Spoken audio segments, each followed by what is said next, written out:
Hi there, my name is Kay Moon, and I am a twin flame channel and Western astrologer. And this is a video about the full moon in Gemini lunar eclipse that occurred on November 30th, 2020 at 4:29 a.m. Eastern Time, if you happen to be on the eastern seaboard of the United States. This particular full moon in Gemini also included a lunar eclipse. And this lunar eclipse energy brought about the ending of a cycle. It is one of three lunar eclipses on the Sag Gemini axis, and the completion of this cycle marks a period of time that's moving us toward a new beginning that comes in 2021. During this particular new moon, full moon, sorry, we had here's our moon. We've got the moon speaking in harmony to Chiron, Chiron being the wounded healer. And because this is the mind, Gemini, where the moon sits, and this is the self, where Chiron sits in Aries, this has really brought forward some clarity, this particular lunation, about some of the pain that we've all been carrying that's been difficult to heal. It's also brought forward some of the wounds that we've carried about who we are and the stories we've told ourselves about who we are that may or may not be true. We've got this new moon also speaking in harmony. Uh, Astrologers call this conversation a trine to what's known as the shaman's asteroid. And so the journey of tapping into that pain as we got closer and closer to this full moon would have brought some clarity about the shamanistic journey we've all been on as taking a look at that pain and what it has to teach us, what it wants us to know. Especially with Chiron opposite that shaman's asteroid, this is really about giving ourselves permission to really have a look. Okay, what about this pain am I also ready to let go of, and what do I need to give up? So, this has been a really good time for some of the deeper soul searching that 2020 has asked all of us to do. And whether you wanted to soul search or not, this particular full moon ensured that you did it, regardless of whether you felt like it.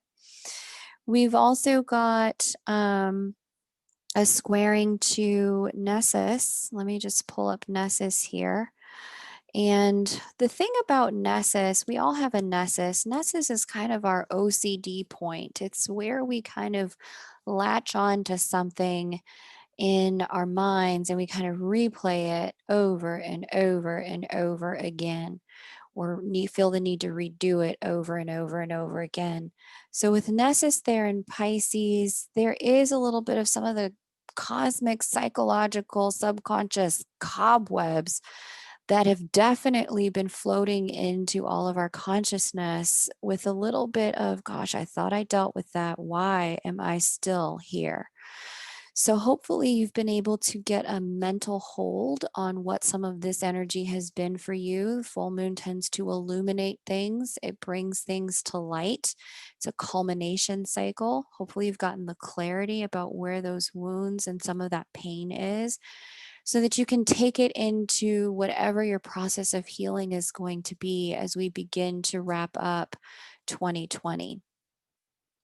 We also have happening while this full moon is occurring a really important energy, and I've spoke to it a couple of videos ago, but I want to speak to it again, and it's Neptune square the nodes. Anytime you have a major planetary body squaring the nodes of the moon, which indicate our direction of growth and learning and stuff we've already learned.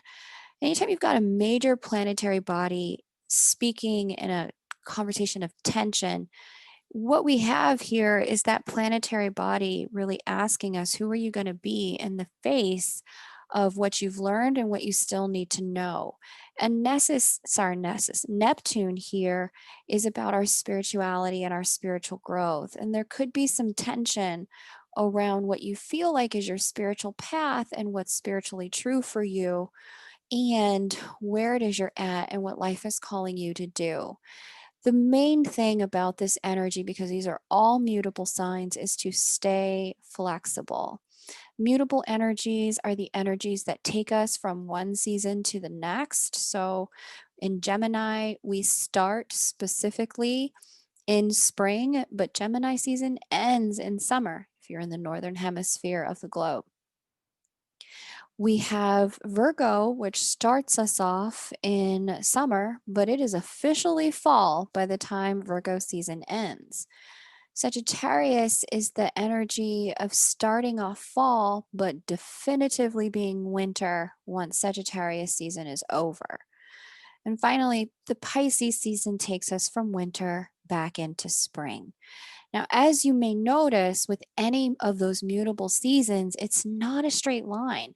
We may get weather from the preceding season for 2 weeks, then get weather from the new season for a week, and then go back to the preceding season for another week, only to go forward again. The energy of mutable energy is indirect. It's a bit 2 steps forward, 1 step back. It's go with the flow. It's allow things to unfold. And the Neptunian piece of this is asking you to stay flexible in your spiritual self so that you have the opportunity to get the lessons as they're being delivered, as opposed to being rigid.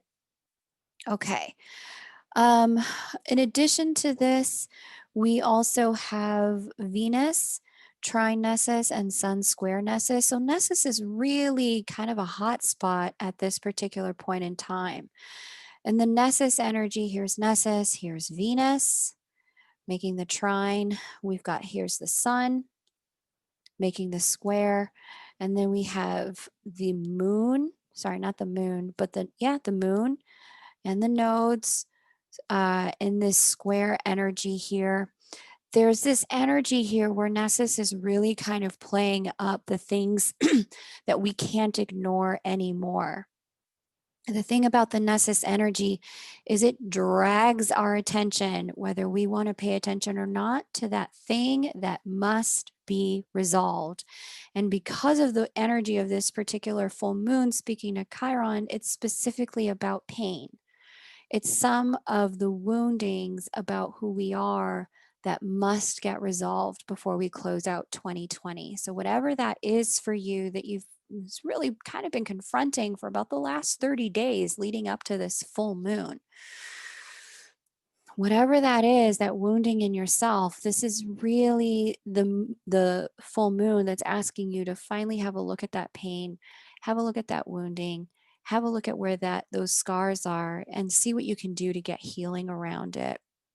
Especially because the sun is part of the conversation, Venus is part of the conversation. Wherever Venus goes, attention follows. She's hanging out here in the sign of some of our fears and our doubts. She's in the sign of her detriment, Scorpio. And so there's this opportunity to really look at some of our wounding around who we are in relationship, love, connection, spirituality, evolution, what we've learned from our relationships, and start to take a look at some of those limiting beliefs as well. Because this full moon would have brought them up. Like, oh, this is just a story I have been telling myself. This isn't real. That, love doesn't work, or I'm always the one left out, or, things never work out for me. Some of the stories we've told ourselves would have come up during this particular lunar cycle and lunar eclipse so that you could see it, so that you could put it to bed. But it's a little interesting because this passageway has been a little bit like vomit in this way. Stay with me. I know this is a really gross analogy, but you know, in order for to get the pain out, it has to come back out the way it went in. It has to come back out of our consciousness. So there was no way to get it out without feeling it again. And so in that regard, take what you can out of this very uncomfortable passageway into what you're learning and how you want to set up your life for 2021. During this passageway, we also have Juno trine Neptune, speaking in harmony to that Neptune. Here's Juno, here's Neptune. They're both in water signs. And so there have been some spiritual truths that have probably emerged from the arena of your partnerships at this time. Certain certainties and clarities about the partnerships you have, be it business, be it romantic, be it legal or otherwise. Juno being the partnership asteroid, speaking in harmony to that Neptune, there's certain spiritual connections that you may have had some recognition, like, wow, okay, this is deeper than I thought. This is interesting because I'm more connected than I thought, and I'm getting more spiritual growth out of this than I may have thought. There also may be a little bit of an energy of recognizing that some of these partnerships have been spiritual teachers to you and may have helped you connect more deeply to the divine. And that's a real gifting to get that clarity at this point in time.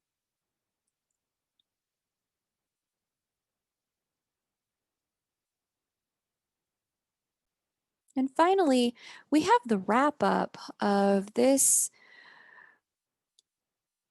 Oh man, this stuck energy here in Capricorn. So we've got Pluto, we've got Jupiter, we've got Cheriglo and Pallas, but we've also got Saturn. It's really the Pluto, the Jupiter, and the Saturn that have really caused a bit of an energetic traffic jam that's allowed all of us to feel quite stuck this year. Jupiter's met up with Pluto 3 times this year. Jupiter represents our faith, hope, and our optimism when it's in balance. And when it's out of balance, Jupiter can really represent our tendency to overexpand, run away with ourselves, move from faith to being an outright zealot. And so the Jupiterian energy is now having a moment of sobering up. So, where there's been inflation in your life, where what you have isn't really a match for who you are and what's actually in your spiritual and emotional bank account, that inflation is getting deflated. So, if you're having the experience of like, oh, I'm hanging out over here, because this really is a lot about partnership at this particular time and who we are in our relationships. If you're having the experience of, wow, I've been over here in this relationship, but my heart hasn't been in it in a long time, but I'm just scared to leave it, because we've built so much in the material world together, everything you've built is inflation. It's not the actual cost of goods, or it's not the actual, material representation of who you are. It's the representation of who you were. And so anytime inflation occurs where there's, something that is overblown in proportion to what the actual resources are valued at, and then we have the moment like we did this year as Jupiter met with Pluto of like, let's pop that bubble. Let's pop that bubble again. Let's pop it a third time. This would have been an opportunity to square up your life where, the Jupiter energy is saying, hey, some of this stuff is just not aligned anymore. It's time to shed it. It's time to drop it. If it's not who you are, if it's not where you're going, trying to continue to carry it around. This Jupiter Pluto cycle of 2020 has been meaning to open the eyes and assist you with coming back to reality. It's incredibly sobering, and it's going to get even more sobering as Jupiter meets up with Saturn, because Saturn's the governor of discipline, order, time. It's also the governor of integrity and things being whole. And where things are not whole, Saturn will create a timeout and a separation where they're not aligned. So, as the Lord of faith, hope, and optimism meets up with the Lord of discipline, order, and structure, you can see how these two energies kind of balance each other out if we let them do their best work for us. This is about hope, not false hope. This is about faith, not fantasy. This is about coming home to reality in a way that has us more rooted in our power than we've ever been before. Thankfully, Jupiter met up with Pluto for the final time this year on 11/11. And this completes the Jupiter Pluto meetup until another 12 or so years from now. Yay, we got through it. we survived it. So Now that we're moving into a new era and a new season, as Jupiter and Saturn begin to anchor themselves in the sign of Aquarius, the dust hasn't quite settled yet. There's a little bit of an energy of recognizing, wow, some things really need to change. Some things are definitely done. Pluto, Lord of the underworld, death. Some things are over. However, the new beginning hasn't fully entrenched itself yet. It still has to be created. And so now this is about trying to figure out for ourselves, how do we go about creating that new beginning? Because we have Pallas here, conjunct Saturn, and speaking to Chariklo and more directly to Jupiter, this is really, really good, guys. Like, really good energy. Really good, because Chariklo represents divine intercession. In the mythology around Chariklo, she interceded with the god on behalf of her son to give her son's eyesight back after the god took away her son's eyesight. And it was Chariklo's pleading and intercession on her son's behalf that had her son get a new gift. Even though he couldn't get the old gift of sight back, he got a new gift in return that allowed him to see without eyes. It gave him the opportunity to move into a different chapter of his life. The old chapter, it was dead. Eyesight, gone, done. He was never going to have that again. But he did get a new gifting, and that new gifting prepared him for a new life. With Chariklo in the mix, look for it. There is something new here. There is something here that if you are consistent in your working with whomever you consider the divine, Allah, God, Jesus, whomever you pray to, God outside of you. This is not necessarily the God within, but the God outside of you, whomever you pray to. Keep your prayers focused on what it is you'd like to get back, and then start being on the lookout, because this is going to be a season of blessings as we move from November ish all the way into January ish. The Chariklo energy is going to start returning new things to us in place of that which we have lost. And if, as long as you're looking out for it, you'll be able to receive the blessings that you have been requesting. So start, I mean, it's kind of classic Christmas mythology, but make your list, make your wish list. Send it out to the universe. Be clear about what you want, and then be on the lookout for your answered prayers. The Pallas energy that's a part of this, Pallas Athena, is the protectress of the forest and of the animals. There is an energy here of what's necessary for you, for part of your survival, being protected. Anything that got taken away from you, it's honestly because where you're headed, you didn't need it anymore. And as painful as it's been to let it go in 2020, the chapter is closing. Thank God. And it is time to walk forward and not drag everything from 2017, 2018, 2019, 2020 into the decade of the 2020s. This is officially a starting point, but it can only start if you're not trying to drag your past into your future and into your present.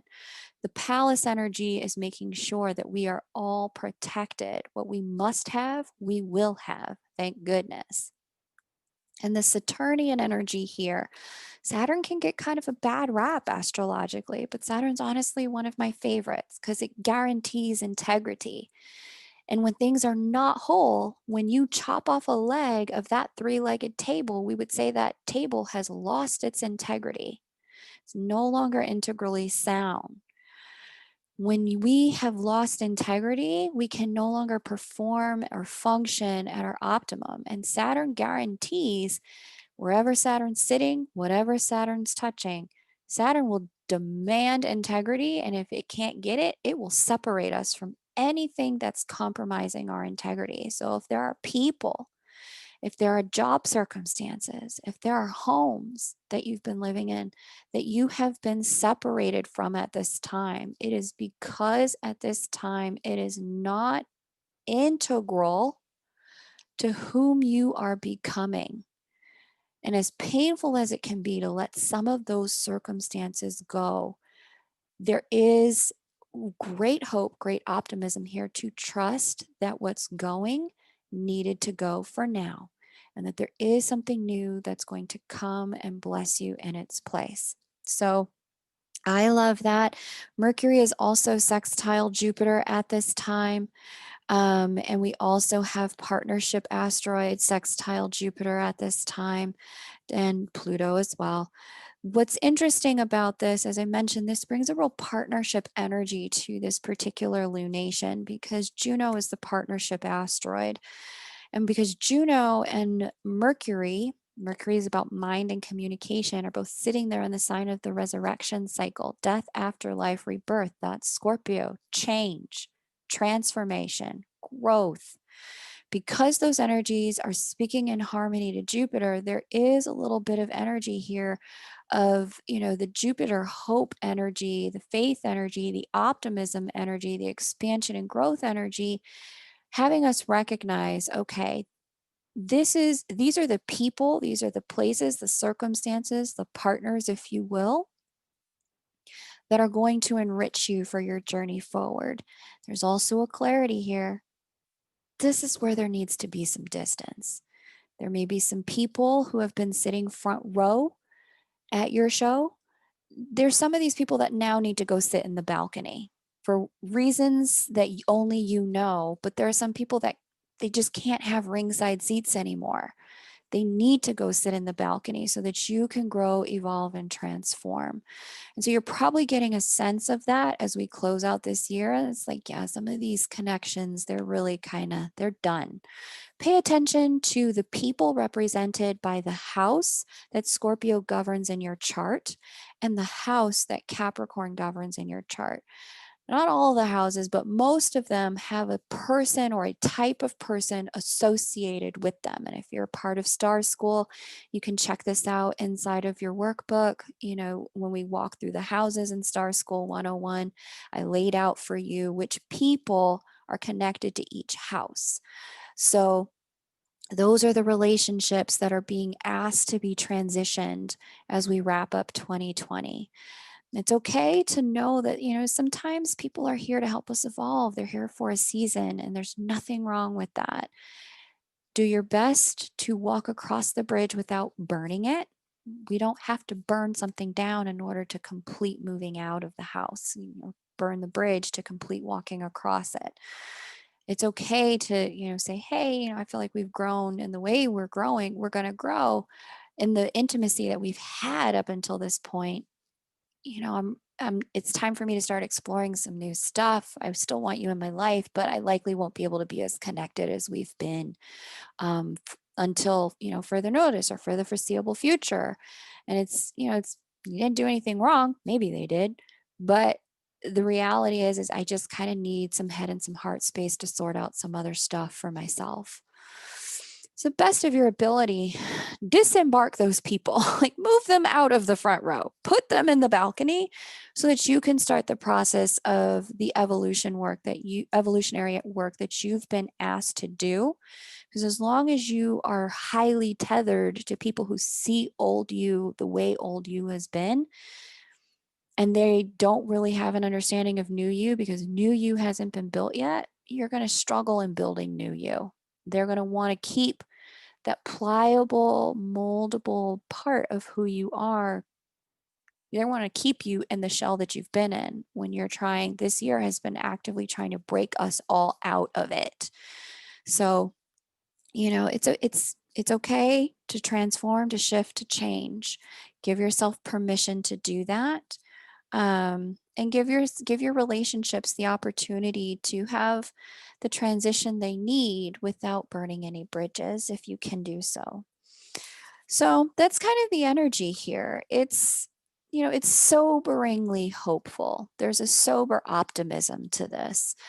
It's not castles on the sand. It's like, oh, okay, it's maybe a tent in the woods, which is better than a castle on the sand any day of the week.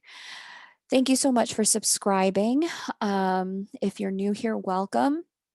And if this is not your first time listening in, and you've been following this along, this whole process, every time there's been, I think, one of the meetups of Pluto and Jupiter, I've kind of laid out a lot of what this has been about, especially early on in the year. If you're feeling the need to go back and re listen to any of that, the months where you've had the most significant change, have a look back at the postings from those dates so that you can start to piece together what the universe has been trying to get you to do over the course of this cycle of 2020.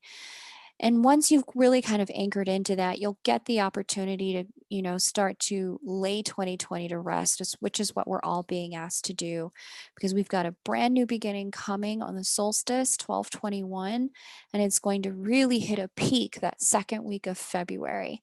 So I'm very excited. We've got a lot of great stuff coming, but we've got to be willing to let go of what's no longer serving us. So I thank you so much for watching, liking, subscribing, and sharing. And I look forward to seeing you in the next full moon or new moon video. Take great care. Bye for now.